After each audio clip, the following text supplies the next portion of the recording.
Futebol em Rede Entrevista, hoje mais um personagem muito importante, um personagem nobre do futebol, contando história para você, como tantos outros que já passaram por aqui, que estão à sua disposição naquela videoteca, no nosso arquivo lá no YouTube, mais de 110 personagens falando de futebol, ex-jogador, jogador atual, gente da imprensa e gente importante como essa. A gente considera importante porque ele tem uma história bonita para contar. Eu vou falar uma coisa, meu caro Fábio Cerotti.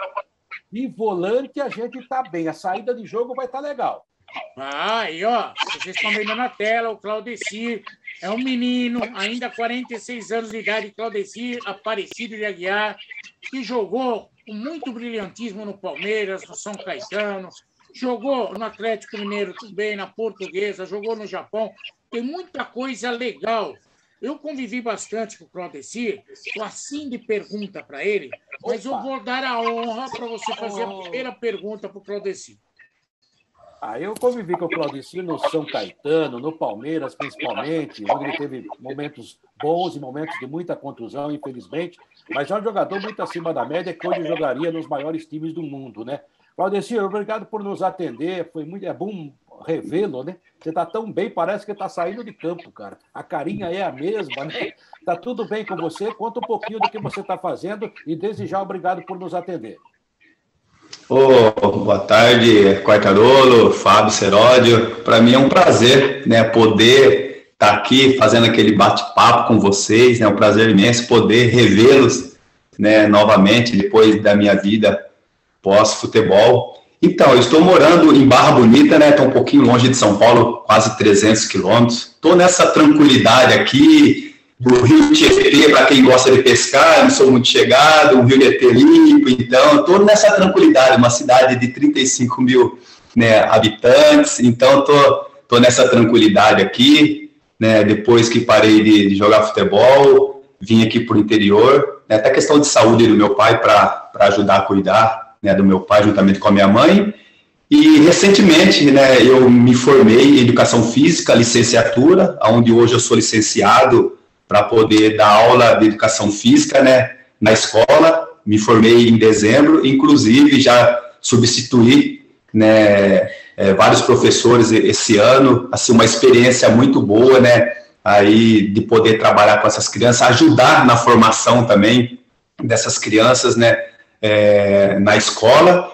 E estou terminando também Educação Física bacharel, aonde eu vou estar licenciado também para atuar na área, tanto como escolinha de futebol, como na área de personal trainer, e também toda a parte daí da educação física, né, como preparador físico também. Então, depois de praticamente aí, depois dos 40 anos, né, ainda tive aquela força de poder estudar, já que na prática, né, a gente teve, né, bastante dentro do futebol, agora a gente está unindo a prática com, né, a teoria para poder se formar da melhor maneira possível e poder aí, né, quem sabe, dar sequência aí nessa profissão de educação física, que infelizmente não é assim, não é muito valorizado, né? Então eu faço parte hoje dos professores de educação física e quero passar um pouquinho do meu melhor, de tudo aquilo que eu aprendi, tanto para as crianças, né, na área da educação física na escola, e também como a criançada aí no futebol, poder passar um pouquinho daquilo que a gente aprendeu aí dentro de campo. Olha, parabéns, né?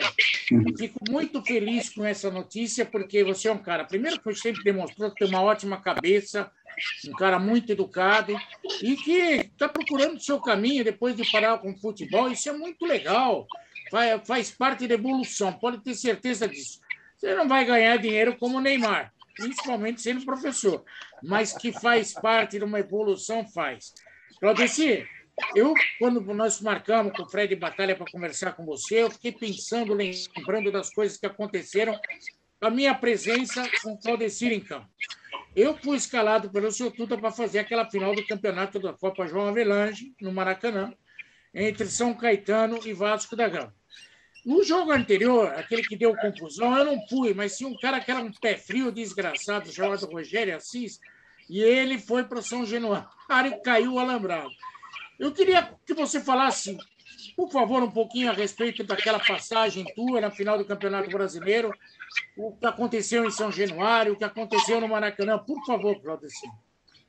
Então, Serólio Quartarolo, assim, foi um momento muito maravilhoso, né, dentro da minha carreira. Até hoje eu encontro torcedor na rua, né, de qualquer time que seja, eles falam, né, que São Caetano, eles lembram, né, daquela final, fala que, né, foi uma injustiça que aconteceu, infelizmente, de tudo aquilo que ocorrido, né, mas assim, foi um momento muito bom, né, a gente fez um brilhante campeonato na Série B, onde a gente teve o direito, né, do vice-campeonato chegar na Copa do Avelange, e conseguimos, né, enfrentar grandes equipes. O São Caetano, naquela oportunidade, era um time desconhecido, né, nós conseguimos passar pelo Palmeiras, aliás, pelo Fluminense, né, naquele jogo lá no Maracanã, que o Ademar fez aquele golaço, empatamos em casa, e depois o Ademar fez aquele golaço, acabamos passando, né, do Fluminense, depois pegamos o Palmeiras, né, na quartas de final, depois pegamos o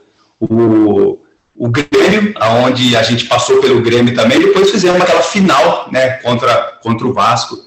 E, por sinal, todas essas partidas, tanto as quartas, oitavas e semifinal, foram partidas emocionantes, partidas onde o São Caetano realmente mostrou, né, que era um time ofensivo, né, um time de jogador desconhecido, mas a gente entrava dentro de campo e o Jair Pisserni, né, pega e quer que joga para frente, né, a gente, assim, era um time que tomava gol, mas só que a gente fazia gol também, então era um time que jogava para frente, né, o Jair Pisserni implantava tanto no treinamento, ele fazia com que nos jogos a gente jogasse lá no ataque, e foi isso que aconteceu, né, o São Caetano acabou conquistando o coração, né, de todo torcedor brasileiro, né, nessa etapa final, e infelizmente aconteceu aquele episódio lá em São Januário. Para vocês terem uma ideia, quando nós chegamos lá, não tinha nem segurança para a gente sair do ônibus para entrar no vestiário, então não teve aquele cordão de isolamento, então a torcida do Vasco já começou a fazer essa pressão, né, lá em São Januário. E para vocês terem uma ideia, normalmente quando você chega no estádio, a primeira coisa que o jogador, comissão técnica faz é fazer o reconhecimento do gramado. E nisso, a gente não teve essa oportunidade de fazer o reconhecimento do gramado, porque eles trancaram o portão que dava acesso ao gramado, e para piorar, estava cheio de tinta fresca lá no vestiário, né? Então a gente ficou ali, naquele vestiário apertadinho, cheirando, né, aquela tinta fresca, e não tivemos a oportunidade de fazer o reconhecimento do estádio. Então, fizeram aquela pressão, né, antes do jogo ali, para que o São Caetano fosse intimidado, mas a gente entrou dentro de campo, mostramos um bom futebol, né. Eu até costumo falar para o pessoal, se aquele jogo tivesse acabado, a gente teria grande chance de ter conquistado o título ali, porque o São Caetano estava jogando, a gente estava jogando no ataque, e o Ademar tinha chutado uma bola na trave, e infelizmente, né, por imprudência de algumas pessoas, tinha 5.000 torcedores a mais, e quando o Romário sentiu e foi substituído, e de repente estava tudo favorável para nós, falaram, agora é para nós, a gente estava pressionando, e o Romário saiu, eu falei, está tudo indicando que é ao nosso favor, e de repente caiu a lembrada, eu lembro como se fosse ontem, eu sou o homem da primeira bola, quando o goleiro bate o tiro de meta, então o Elton se posicionou para bater o tiro de meta, e eu estava posicionado ali no meio de campo. E quando o Elton foi para chutar a bola, e de repente do lado esquerdo assim, eu vi, né, presenciei essa arquibancada, todo mundo indo para frente, e de repente o Godoy parou o jogo, e ambulância, bombeiro, policiamento, e aqueles torcedores ali dentro de campo, machucados, chorando. E o pior de tudo isso é o final do Eurico Miranda entrando dentro de campo e pedindo para que tirasse os torcedores, porque ele queria recomeçar o jogo, né? Então, quer dizer, foi tudo coisa assim que não era para acontecer. Infelizmente, acabou acontecendo isso, e depois teve aquele outro jogo lá no Maracanã também. Claudicir, é lamentável, né? E ainda tem algumas coisas dessas aqui na América do Sul, né? Esse negócio de pintar vestiário, não ter água quente para tomar banho. Realmente as pessoas acham que isso aí ganha jogo. Mas em alguns momentos, se você pegasse um time como o Vasco da Gama do Eurico Miranda, e o São Caetano, com todo o respeito, não era um time grande, vamos dizer assim. Infelizmente, exatamente. Mas na época estava voando. E era um time que podia ganhar do Vasco, e tanto é que estava levando o jogo. O São Caetano, na verdade, aquele ano foi roubado, não foi não, Claudeci? Exatamente, né? Vamos falar o português, claro, né? Com todo respeito aí aos ouvintes. Foi roubado, infelizmente, né? E não precisava disso, como você falou, né, Quartarolo? O Vasco tinha uma grande equipe, para você ver, tinha o Elton, tinha o Jorginho, que foi auxiliar do Dunga, né? O Jorginho, que é treinador hoje, tinha o Júnior Baiano, o Odivan na zaga, né? Então, tinha o Nasa, tinha o Juninho Paulista, Juninho Pernambucano, tinha Romário e Euler, tinha o Viola no banco. Então, era um time qualificado que, primeiramente, não precisava ter acontecido tudo isso daí. Infelizmente, essa pressão que você falou, né? Então, não precisava ter acontecido isso. O Vasco tinha time suficiente para conseguir ganhar dentro de campo. E, infelizmente, né, a gente foi aí injustiçado. E depois que teve aquele terceiro jogo no Maracanã, para quem não sabe, eu já tinha sido contratado pelo Palmeiras, eu já estava treinando no Palmeiras. O nosso lateral Japinha, ele já tinha se apresentado no Bahia. O Ademar estava na Alemanha, já tinha se apresentado lá no Stuttgart da Alemanha. Então, nós tivemos que voltar para o São Caetano para treinar uma semana, sendo que o Vasco já sabia que ia ter esse terceiro jogo e já estavam se preparando, e nós tivemos que nos reunir. O Palmeiras fez um contrato, né, juntamente com o São Caetano, só para eu ser reemprestado para poder jogar esse jogo. Então, quer dizer, estava tudo desfavorável, né, ao São Caetano. Infelizmente, teve esse terceiro jogo, 40 graus lá no Maracanã, e a gente acabou, né, perdendo por 3-1 do Vasco, mas a gente fica triste pelo ocorrido, e era uma oportunidade única que a gente poderia ter sagrado ali campeão da Copa João Avelange, que ia ser um fato inédito, né, para o futebol brasileiro, da América do Sul, sei lá, talvez para o Mundial, pelo fato do São Caetano, na época, tinha 10 anos de existência e poder ser campeão aí, né, do campeonato aí nacional aí, né, que é um campeonato muito difícil. Além do desastre de cair parte de São Januário no jogo do Maracanã aconteceu um fato muito diferente. Eu vou perguntar para você, porque eu acho que a curiosidade de repórter ainda, apesar de já estar com minha idade avançada, eu ainda tenho esses repentes. Quando o Vasco entra em campo, eu estou no Maracanã fazendo o jogo, estava cobrindo o São Caetano, o Vasco entra com a logomarca do SBT na camisa. Era para surpreender todo mundo. Até os cariocas lá ficaram surpresos na hora que viram o Vasco entrar em campo com a logomarca do SBT.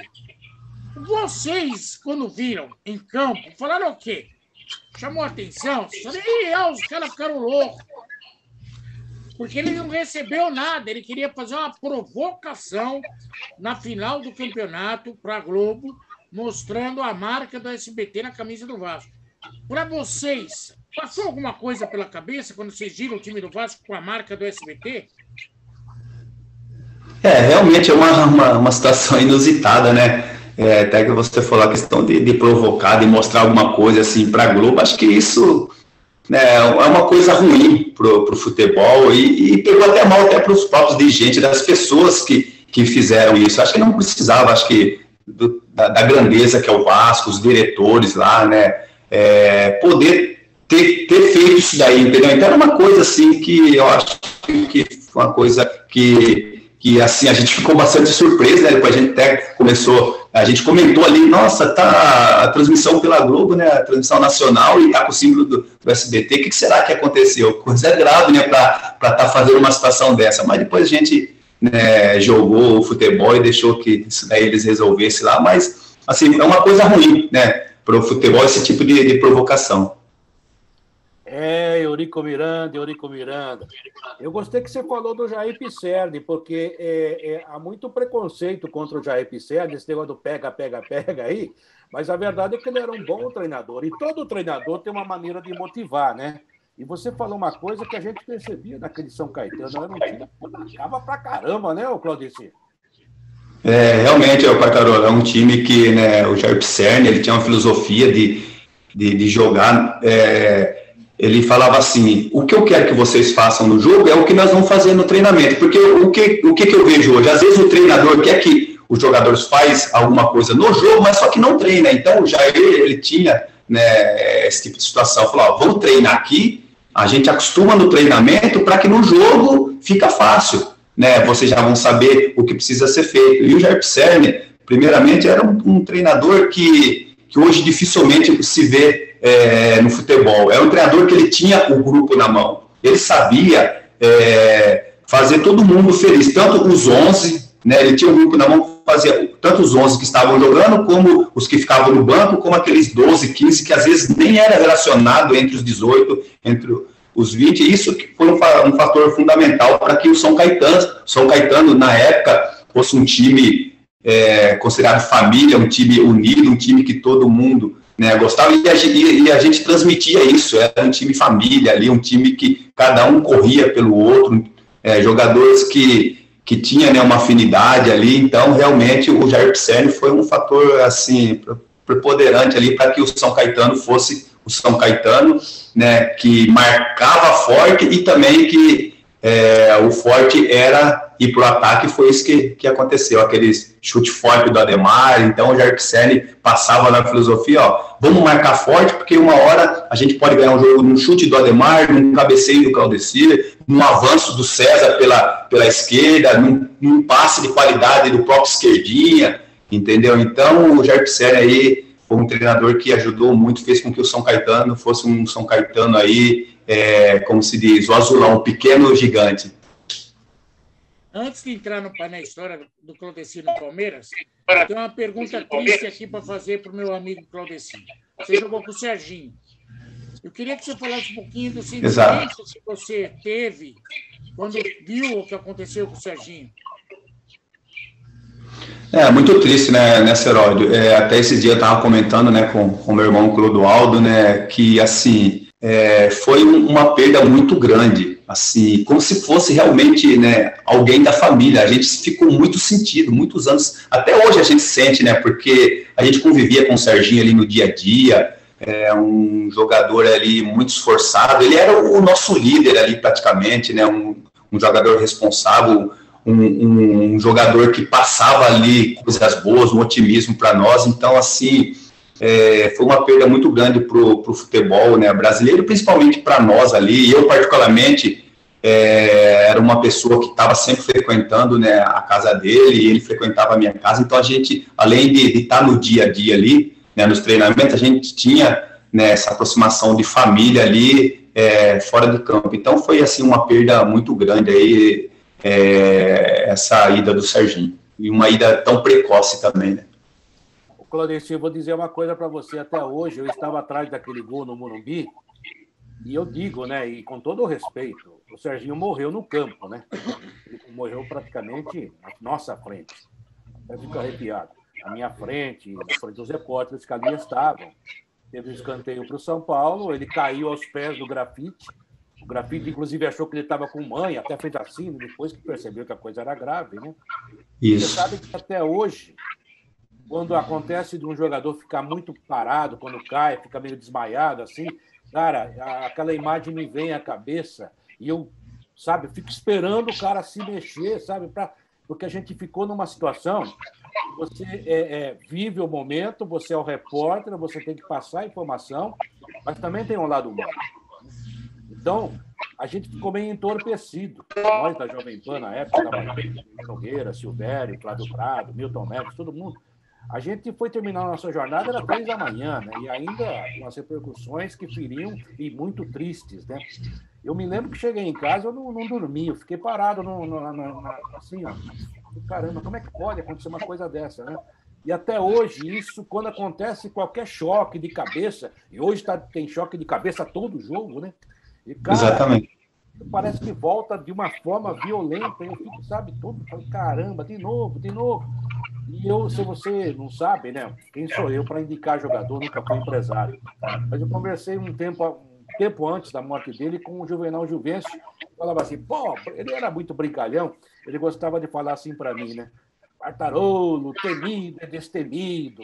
Ele falou assim, pô, preciso contratar um zagueiro. Eu falei, pô, Juvenal, o Serginho joga pra caramba. Zagueiro canhoto, forte, né? Isso que você falou, tem uma liderança sobre os demais, liderança natural, nada imposta. Eu falei assim, pô, realmente. Passou uns 15 dias, ele nunca me falou por quê. Mas depois a gente começa a ligar as coisas e fala assim, o Quartarolo não vai poder contratar o Serginho, parece que tem um probleminha. Vocês já sabiam que ele tinha um certo problema de coração? Então, essa é até uma questão que muitos perguntam, né? Assim, sabiam, né? Sabiam que ele tinha um problema no coração, mas é aquela, né, Quartarolo e Seródio, é uma coisa que a gente acha que jamais iria acontecer. Até então, antes de ter acontecido isso daí, não teve nenhum caso, né? Então, assim, pelo que eu ouvi falar, logo depois que eu saí de São Caetano, nem até quando eu estava em São Caetano, que a chance de acontecer o que infelizmente aconteceu era 1%, entendeu? Então, infelizmente, né, acabou acontecendo, né? Mas, assim, sabiam, né, desse caso, mas também ninguém imaginava que fosse acontecer o que aconteceu, né? Às vezes a pessoa, né, tá bem de saúde, às vezes pode acontecer, né, o pior. Às vezes a pessoa que está mal de saúde, às vezes vive aí por muito tempo. Então, é uma coisa aí que de cada um, né, mas infelizmente aí, numa fatalidade, acabou acontecendo, infelizmente, essa perda aí do nosso amigo Serginho. Bom, deixa eu mudar de assunto aqui.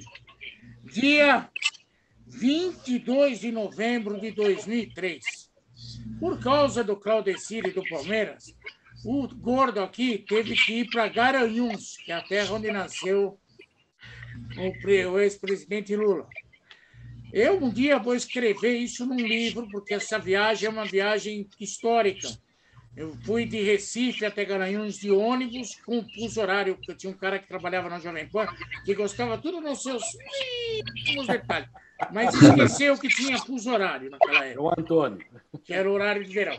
Um dia eu vou contar essa história. Mas o Palmeiras foi de voo fretado, voltou de voo fretado. A gente ficou lá, eu fiquei lá até umas 2 horas da manhã entrevistando Marcos, Claudecir, todo mundo, o Pedrinho, o time todo que estava lá, Wagner Love. Eu queria que você falasse a respeito do título do Palmeiras na Série B. Por ser o primeiro, por ser um momento muito difícil da história do Palmeiras, qual o sentimento que vocês tiveram, Claudecir? Não é só de, puxa, cumprir minha obrigação. É um sentimento diferente. Eu queria que você tentasse explicar para o torcedor do Palmeiras o que vocês sentiram na época. Então, acho que quando se veste, né, a camisa do Palmeiras, acho que você tem que ganhar, né? Você ganhando para o ímpar, né? Você tem que sentir aquela satisfação de ganhador, né? E o Palmeiras, na Série B, fez o seu papel. Às vezes as pessoas falam que não fez mais do que obrigação, mas a gente sabia que a responsabilidade, né, era muito grande. Se você não ganha, fica aquela pressão, tem que ganhar, tal, os jogadores não servem, e se ganha, não fez mais do que obrigação. Mas foi uma sensação de dever cumprido, né, de poder levar o Palmeiras, né, de volta à Série A. E todo jogador que veste a camisa do Palmeiras, independente campeonato que esteja disputando, tem que, primeiramente, honrar a camisa do Palmeiras, né?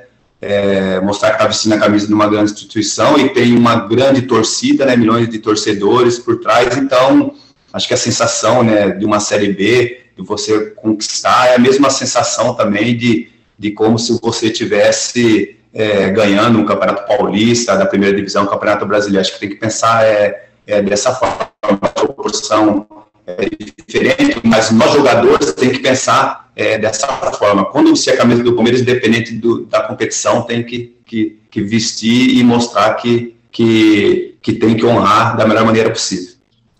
Claudecir, o Palmeiras, na sua galeria de títulos, ele não coloca a Série B. Aliás, foram 2, né? Para você foi um título, porque eu falo sempre isso, não há nenhum demérito em você dizer que ganhamos a Série B. Ou seja, o Palmeiras fala que foi campeão brasileiro tantas vezes e foi campeão também da Série B, como o Fluminense tinha sido em 99, campeão da Série C, e daí pulou direto para o torneio João Avelange, né? E foi aquela briga lá que ele cumpriu a Série B até hoje. Mas o Palmeiras foi campeão da Série B, é um título a mais, é um título que mostra o momento que o Palmeiras precisou voltar e voltou no campo. E o Palmeiras não coloca isso na sua galeria. Você coloca, né? Então, a gente sabe o porquê, né, não colocou, mas para nós jogadores, né, para quem vestiu a camisa, para quem, né, estava no Palmeiras, e isso vai como currículo, né? Como currículo independente, se o Palmeiras coloca ou não, acho que não é demérito nenhum, acho que tem que colocar, né, na minha opinião, porque é mais um título que está independente, seja série, né, série B, série C, série D, acho que título é título, então tem que ser comemorado e tem que, na minha opinião, tem que ser colocado ali como mais um título ali dentro da galeria do clube. E olha, tinha cara que fez história, Marcos, campeão do mundo, tava lá. Pedrinho, que hoje é comentarista de televisão, na época os caras pegavam no pé dele que se machucava pra caramba, também tava lá. Baiano, que jogou no Santos, no Boca, tava lá. Zinho, campeão do mundo com a seleção brasileira. Sim. Tava lá. Puxa, Claudecir, tava lá. Tem um monte. Wagner Love, que hoje está no Esporte Clube do Recife, tava lá. Lúcio, que jogou lá, jogou no São Paulo, tava lá. Um monte de jogador importante, jogador com passagem. Sabe o Alessandro, que foi campeão do mundo pelo Corinthians? Tava lá. Foi campeão pelo Palmeiras. Muito jogador importante, Dodô, Leandro Amaral, passaram por aquele time. Puxa vida, não reconhecer o esforço desses caras é uma injustiça, Claudecir. Exatamente, né? Nomes aí você viu, até pentacampeão mundial. Acho que poderia, né, rever isso daí e poder fazer esse reconhecimento, né, nessa hora do Quartarolo, porque são jogadores aí que fizeram história dentro do futebol brasileiro e também deram o máximo de si para que pudesse fazer com que o Palmeiras conquistasse, né, esse título. Então, eles poderiam, assim, na minha opinião, estar revendo isso daí e poder estar colocando isso daí na galeria de títulos do Palmeiras. Foi nesse ano que o Vanderlei Luxemburgo só dirigiu o time num jogo? E depois foi para o Cruzeiro? Isso, o time, né, isso, exatamente, o Luxemburgo dirigiu, acho que não sei quantos jogos foram, e depois ele acabou, né, saindo e acabou indo para o Cruzeiro. Vocês viram como essa... Muita gente acha que... Depois o Vanderlei até voltou, foi campeão, mas na época falava, traidor, foi trabalhar no Cruzeiro, daí ganhou tudo também no Cruzeiro, né? Mas para vocês, jogadores, realmente foi uma surpresa de última hora, porque ele começou um trabalho visando a volta do Palmeiras, né? Exatamente, ele iniciou um trabalho ali, depois acabou, né, não concretizando e pegou realmente todos nós ali, né, de surpresa, porque é uma coisa que dificilmente a gente achava que fosse acontecer, né, naquele momento. Na verdade, eu acho que está fazendo confusão. Foi no ano anterior, né, que ele saiu, 2003 mesmo, né? Isso, no começo de 2003, isso. E até que eu acho que no começo, na saída dele, quem ficou foi o preparador de goleiros, que depois virou técnico também. Depois eu acho que veio o Levir Coupe, né? Isso, depois veio o Levir Coupe, isso, exatamente. Subiu. Aí já na época do Levir eu já cobri o Palmeiras, porque o titular do Palmeiras, que é um certo amigo meu, mudou de clube. Aí eu fiquei no Palmeiras. Claudecir, desculpa. Deixa eu só fazer uma brincadeira aqui com você. Você foi jogar no Japão. Exato. E aí? No Japão também tinha terremoto, como tinha com a torcida do Palmeiras? Nossa, tinha bastante. Terremoto lá? Eu peguei, falaram que se tem 2.000 terremotos por dia no Japão, assim, o que eu senti foram poucos terremotos. Foi até interessante, uma vez eu estava numa loja de lustres, né? Aí, de repente, começou a balançar aquele lustre, assim, aí, stop, né? Aí, que era para parar onde você estava. E nisso eu não sabia, não entendia nada, e de repente eu fui andando, fui para lá, e o japonês tentando me segurar para poder ficar parado. Aí eu pensei, nossa, tá balançando tudo, eles querem que fica parado, vai que esse lustre aí cai na minha cabeça, né? Então, assim, foi uma experiência, assim, ao mesmo tempo dando risada, mas que assustou bastante, né? Então, o terremoto lá é intenso, né? 2.000 terremotos por dia que eles falam, mas, assim, às vezes você nem sente, né? Bem fraquinho. Nesse tempo que eu fiquei lá, nessa temporada que eu fiquei lá no Kashima, acho que eu peguei só 3 terremotos, assim, que eu consegui sentir, né? Mas foi tranquilo, né? Lá estão preparados para esse tipo de situação, né? Então, foi tranquilo. Isso aí, né, Seródio? É um tremorzinho só para eles, né? Mas para a gente que não vive, Eu já contei essa história aqui, estou sendo repetitivo para o Seródio, que já conhece, mas no Mundial do Corinthians, no Mundial do Santos, 2011, depois 2012, com o Corinthians, eu fui escalado pela Jovem Pan para cobrir o Mundial. Teve um dia de manhã que eu estava fazendo um boletim lá, minha cadeira ia para frente, para trás e balançava também o lustre no quarto, né? E lá era noite, aqui era manhã, eu estava no Jornal da Manhã. Aí eu olhava assim e falei, caramba, será que eu bebi alguma coisa e não sei, caramba? Aí liguei a TV, que a primeira coisa lá que manda é ligar a TV, embora a gente não conheça nada, não entenda nada, né? Mas aí estava lá, terremoto, aquela coisa toda, que tinha sido a 500 mil quilômetros e o reflexo era ali, onde eu estava em Yokohama, né?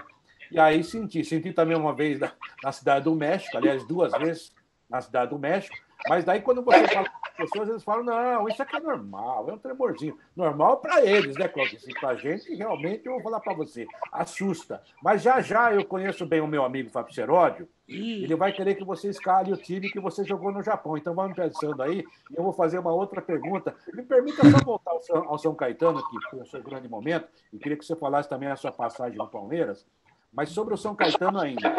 A gente sabia na época, e você também, que quem bancava mesmo o São Caetano era a Casas Bahia, o Saul Klein, né? E o Nairo era o presidente, né? O preposto dele, ou coisa assim, era um presidente e tocava o clube. Você chegou a ter contato com a família Klein, aquela coisa toda? Hoje tem tanta denúncia contra o Saul, principalmente, infelizmente. Não vou entrar no mérito, não sei o que aconteceu, mas você chegou a ter contato com eles diretamente ou realmente o dinheiro vinha através do Nairo?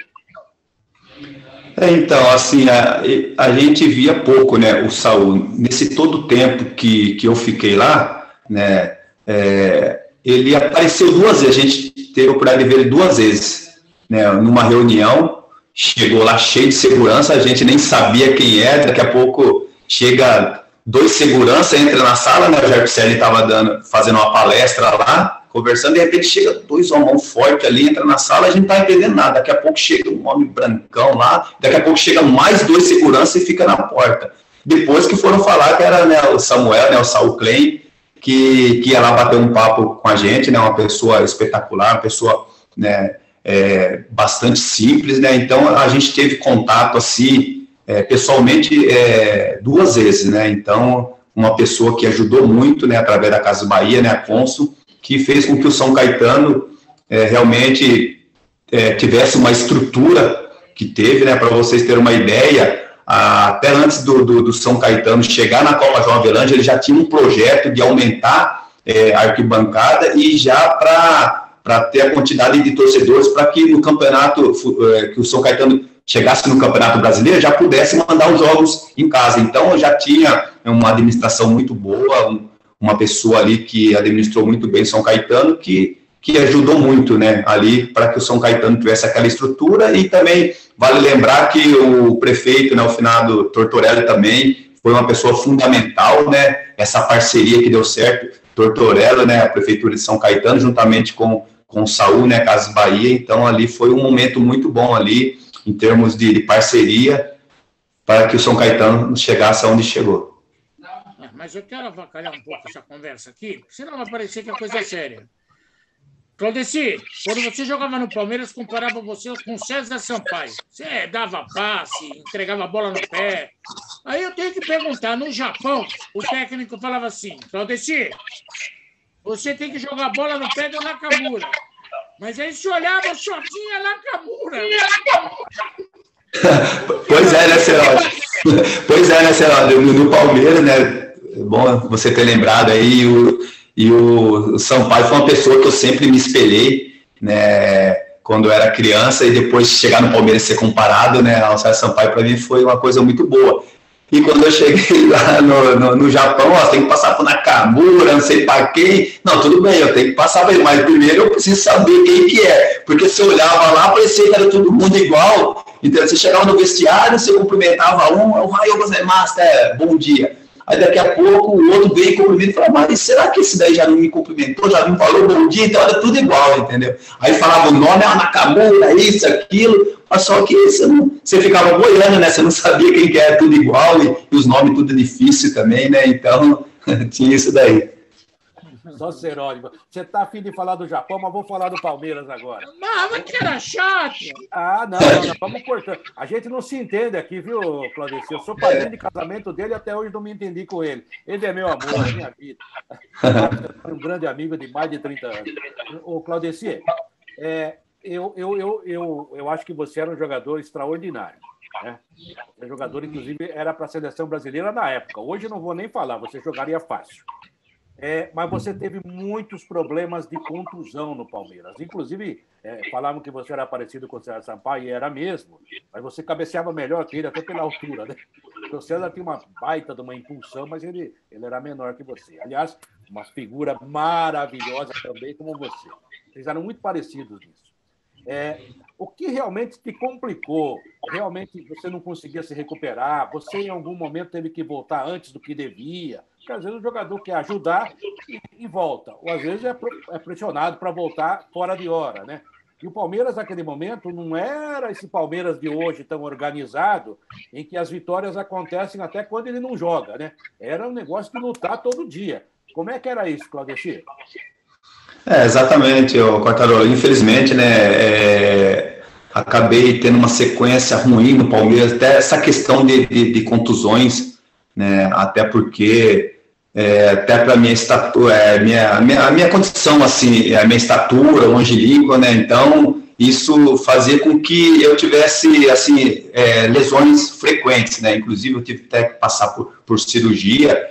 E depois que eu passei por alguma cirurgia, me recuperei, acabei tendo uma sequência assim, de lesões que acabava, né, atrapalhando, às vezes, até emocionalmente, psicológico. Você sabia que você estava recuperado, mas só que aquilo na sua cabeça fazia com que, como se você tivesse contundido. E, infelizmente, esse lado emocional aí acabou afetando muito essa parte psicológica, fez com que acabava achando que eu tinha lesão, sendo que a lesão já tinha sido curada. E isso acabou atrapalhando muito, né? E muitas vezes o tempo de recuperação também, né, Quartarolo, era muito grande, muito curto, né? Então você não tinha tempo de recuperar. E você era pressionado a jogar como em qualquer clube. Hoje a medicina está bastante avançada, melhorou muito. Hoje tem até a prevenção, né, de lesão, graças a Deus, né, fisiologia do futebol, né, avançou bastante. Então hoje o jogador... Você sabe falar isso. Isso, vamos supor, daqui no quarto jogo, você vai ficar de fora, como acontece hoje, Dudu, no jogo contra o time tal, você vai ficar de fora, porque você vai ser poupado, porque futuramente você pode ter uma lesão. Então, hoje a medicina, graças a Deus, como eu falei, tão avançada, que hoje dá para fazer essa prevenção.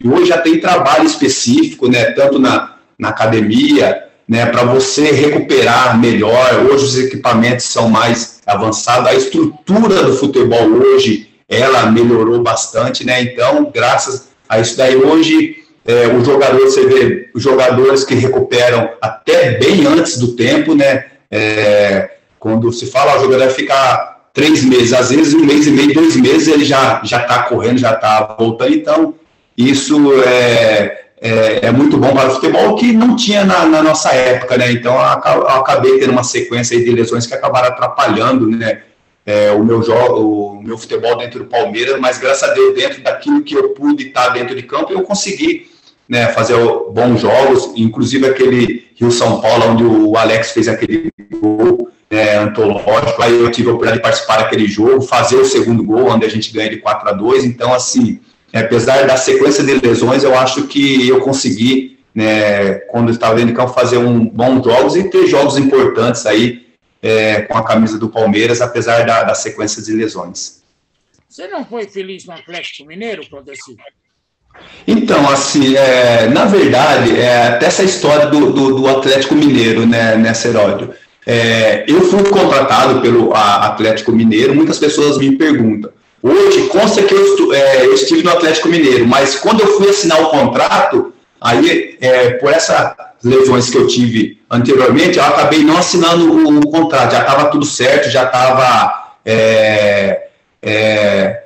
na imprensa que eu era jogador do Atlético Mineiro, tanto é quando puxa hoje consta lá, mas só que na hora de assinar o contrato acabou acusando, né, uma lesão crônica que eu tinha no joelho e acabei não assinando, né, no Atlético Mineiro. Mas eu fiquei ali uma semana ali fazendo exame médico e só faltou mesmo concretizar esse contrato e poder vestir a camisa do Atlético Mineiro, que infelizmente acabei não vestindo, que a camisa de uma grande equipe também do futebol brasileiro. Mas ficou mágoa? Oi, não entendi. Ficou mágoa, porque ficou uma situação, você seguiu carreira, você continuou jogando. Isso, não ficou mágoa, né, porque eu sabia, né, que tinha essa lesão, mas eu queria, né, ter assinado o contrato, eu sabia que em poucos tempos eu estaria recuperado e poderia ter vestido a camisa do Atlético Mineiro, né, da melhor maneira possível, mas só que você sabe, né, o futebol às vezes eles querem para ontem, né, e às vezes eles não querem esperar, né, e aquela pressão tudo e infelizmente foi uma coisa que passou, mas foi tudo tranquilo. Claudeci, já estamos caminhando para encerrar a entrevista, é um bate-papo, na verdade. Você Sim. olha para o futebol hoje de que maneira? Evoluiu o quê? Você já falou da fisiologia, que eu também concordo. A medicina esportiva do Brasil é igual ao dentista no Brasil. Só tem um dentista igual ao nosso no mundo, que é o canadense, né?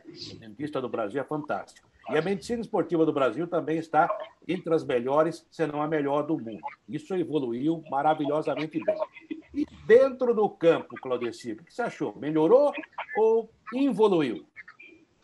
Então, acho que, né, às vezes a gente nem gosta de comentar isso, né? A estrutura melhorou, a medicina melhorou, tudo melhorou no futebol. Infelizmente, é o que eu acho, a minha opinião. Só o futebol que eu acho que o nível técnico caiu muito, né? Eu acho que os jogadores de antigamente tinham mais qualidade do que jogadores de hoje. Não generalizando, mas você vê hoje, tem jogadores que, infelizmente, não têm qualidade técnica de estar vestindo camisa de certas equipes grandes do futebol brasileiro. Não digo nem do futebol paulista, do futebol brasileiro. E não tem aquela identificação também como tinha os outros jogadores, né? Eu acho que só faltou isso daí, evoluir um pouquinho a parte técnica, né, os jogadores. Acho que hoje, infelizmente, é a minha opinião, o futebol não tem aquele jogador que você fala, esse jogador vai fazer a diferença, esse jogador é para vestir a camisa de time grande. Infelizmente, as contratações hoje são contratações assim que, às vezes, o jogador não merece, não generalizando, algum jogador não merece estar vestindo a camisa de grandes equipes. E tem jogadores que estão em equipes de menos expressão que merecia estar numa equipe aí de maior expressão até pela qualidade. Precisa melhorar um pouquinho a parte técnica aí do jogador do futebol brasileiro. Essa é a minha opinião. Até para encerrar da minha parte, Quartarolo, e para não deixar um vazio no programa, porque isso já é uma tradição, eu vou pedir para o professor de Educação Física, Claudecir, escalar o time do Kashima de 1 a 11 quando ele jogava lá. Vai. Ó, eu vou escalar aqui, eu vou falar do técnico, que é o Toninho Cerezo, né, que vocês conhecem. Aí eu vou falar do Fernando, que jogava do meu lado, que era o volante, né? Do Nakata, que era o meia, e vou falar do filho do vento, que é o Euler, que era o atacante. Nakata é amortecedor, não tem nada a ver com o futebol, não é jogador. Isso. Então, assim, ó, conheço 3, o resto era tudo japonês. Pronto. Isso, é verdade. O Claudecir, Fernando e o treinador Toninho Cerezo, então isso daí que eu conhecia lá. Eu acho que você devia dar o troco nele, viu, Claudeci? Falar assim pro Ceródio. Bom, jogava eu, Nakamura, tudo Nakamura. Tudo igual, né, Quartarolo? Se eu for Neves, assim, Mitsubishi, Honda, Toyota, ninguém tá. Mas é um país maravilhoso que eu amei quando fui lá, não vivi lá, né? Deve ter problema também, mas aquilo que eu falo, tem problema no mundo inteiro, só que em alguns lugares os problemas são resolvidos mais rapidamente, o crime é combatido mais rapidamente, com lei mais forte, isso faz parte. Você falou um cara aí, rapaz, que eu adorava também, adoro, gente maravilhosa, chamado Toninho Cerezo. Aliás, o Claudeci, você jogando era parecido com ele, viu? Você, sabe, esguio, né? Aquelas passadas longas. A conta corrente era igual também, viu? Oi? A conta corrente era igual também. Também. Agora, no dia a dia, que ele foi um jogador extraordinário, né?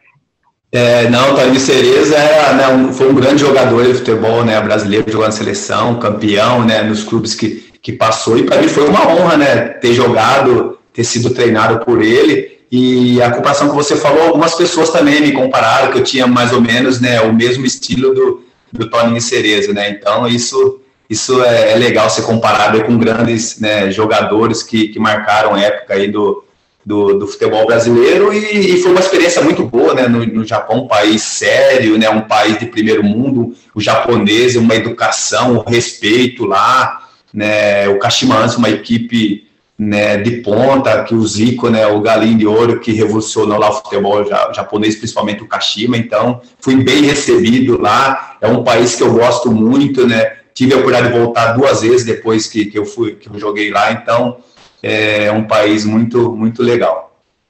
Olha, só uma coisinha aí sobre isso, o Seródio, é que às vezes os ex-jogadores, de vez em quando, eles batem bola com os jogadores da véspera de jogo, que a gente falava rachão, né? E um dia o Magrão, que jogou no São Caetano, falou assim, alguém está falando do Mário Sérgio, falecido Mário Sérgio, que jogava demais. Eu falei assim, pô, Mário Sérgio era o mesmo, jogava demais, era genial. Falou, eu sei. De vez em quando ele batia a bola lá no São Caetano com a gente, era sacanagem. O Cerezo batia a bola com vocês lá também ou não? Sim, tinha um rachão lá, tinha um rachão. Inclusive, teve um jogo também, o Seródio Quartarolo, que foi em comemoração dos 50 anos do Kashima, né, que foram os ex-jogadores brasileiros que jogaram no Kashima contra o time atual lá do Kashima, e entrou a comissão técnica, né, o Cerezo jogou. Para mim foi uma honra ter jogado esse jogo de festa ao lado do Cerezo, batendo o filho da bola, e foi muito legal. E ele fazia jogos com a comissão técnica lá também, realmente era diferenciado. Como se diz, jogava de terno.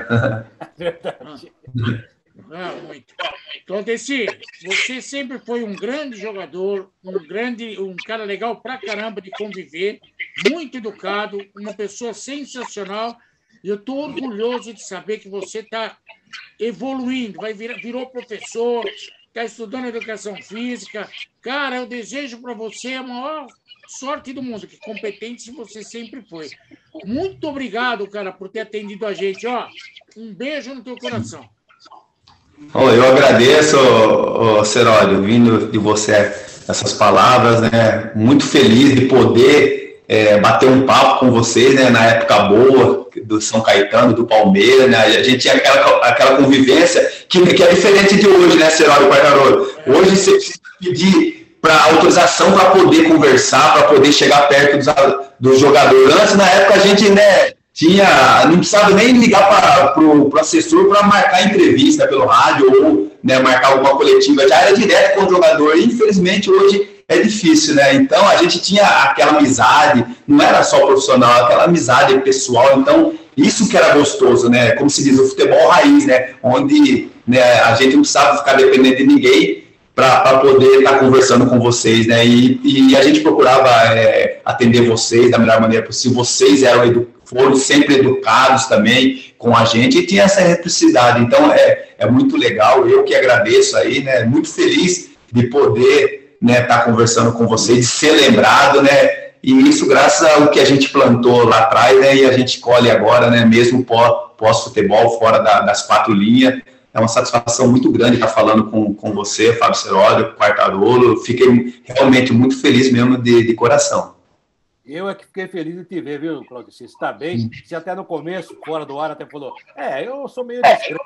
Ele está falando bem pra caramba, está falando melhor que nós. Tá louco. Se o Zé Roberto é comentarista na Globo, você vai pra Globo já, Claudete. Vai, porque tem um monte de cara lá que não sabe nem falar, desculpe, mas é a minha opinião. Né? Mas tem muita gente que sabe também, que jogou futebol e conhece demais. Mas a verdade é que o Claudeci, você tá solto, vai ser um bom professor. Só que obrigado. Vou falar uma coisa para você, viu? Nesse país, não é igual ao Japão. Aqui, professor parece que está amaldiçoado, né? Que tinha que ser a base de tudo, a família, o professor. Mas você está num caminho legal, você quer ajudar as pessoas, devolver um pouquinho daquilo que a sociedade te deu. E, claro, não ser do seu talento que você conseguiu. Cara, assim como o Seródio falou, também fiquei muito feliz de te ver e saber das suas projeções, das suas propostas. E olha, conta com a gente, né? E você falou da nossa vida antigamente, das entrevistas, né? A gente era meio chato que entrevistava, perguntava, mas a gente tinha uma amizade, um carinho, né? Fantástico. Realmente. E outra coisa, né? Hoje em dia tudo é notícia. Na época a gente sabia da vida do jogador, o jogador sabia da nossa vida e não era informação, era coisa de amigo, né? Era diferente. Claudeci, que Deus te ajude muito, que você realmente seja muito feliz nessa sua nova empreitada, que você se torne um grande preparador físico, se torne um treinador, que já está no caminho, né? E realmente você tem muito a dar e muito a ensinar, tá bom? Um abração, cara. Obrigado, viu? Eu que agradeço. Um abração, Quartarolo, Seródio. Prazerzão. Valeu. Deus abençoe vocês. Um beijão no coração de cada um. Obrigado. Você também. Um abração, que você seja muito feliz e a nossa torcida. Seródio, um abraço a você, um abraço mais uma vez ao Claudeci. Mais um grande personagem passando conosco aqui no Futebol em Rede Entrevista, um nobre convidado, falando da vida, contando histórias. E aqui, quem tem história sempre pode contar. Até a próxima, gente.